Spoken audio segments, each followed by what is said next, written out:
नहीं, अभी सिर्फ नेशनल सिक्योरिटी एक्ट के अंतर्गत उन्हें डिटेन किया गया है, बस यही हमें बताया गया। अभी तक हमारे पास formal copy of the detention order नहीं है।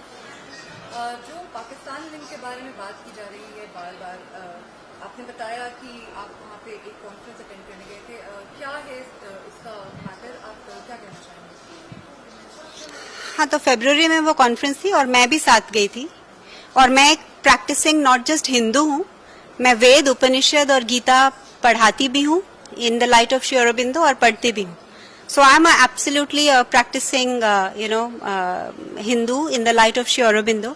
और मैं भी गई थी पाकिस्तान उनके साथ, क्योंकि ये कॉन्फ्रेंस थी और सबको पता है कि हयाल और सेकमॉल एजुकेशन और एनवायरनमेंट पे काम करते हैं और ये एनवायरनमेंट पे कॉन्फ्रेंस थी। और जरूरी होता है कि जब हिमालयस की सब बात कर रहे हों तो सारे जो रीजन के माइंड्स हैं, क्योंकि जो बेस्ट साइंटिस्ट और बेस्ट जो इस पे काम कर रहे हैं वो आते हैं और वो बात करते हैं। और बहुत से उनमें से इंडिया से और भी बहुत गए थे और बहुत जनों ने उसमें टेस्टिमनी दी है और इंक्लूडिंग वो सारे वीडियोस अवेलेबल हैं पब्लिक डोमेन में, जो मैं आपके साथ शेयर भी कर सकती हूँ।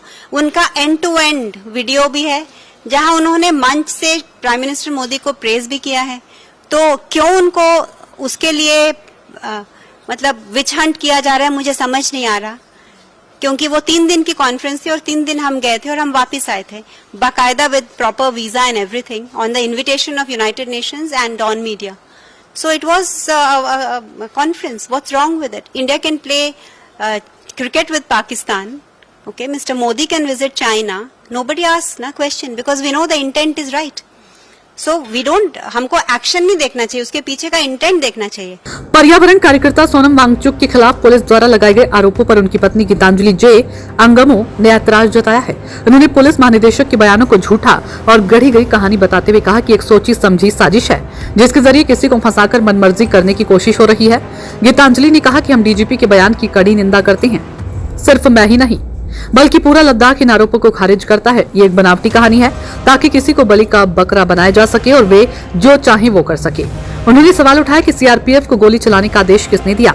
अपने ही नागरिकों पर गोली कौन चलाता है, खासकर वहां जहां कभी हिंसक प्रदर्शन नहीं हुए हो।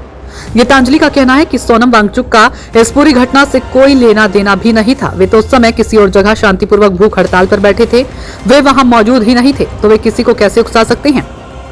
आरोप लगाया कि प्रशासन का मकसद छठे शेड्यूल को लागू न करना है और इसके लिए एक झूठा नैरेटिव गढ़ा जा रहा है। डीजीपी जो कुछ भी कह रही हैं वो एक एजेंडे का हिस्सा है। वे किसी भी हालत में छठा शेड्यूल लागू नहीं करना चाहते और अब किसी को बलि का बकरा बना रहे हैं।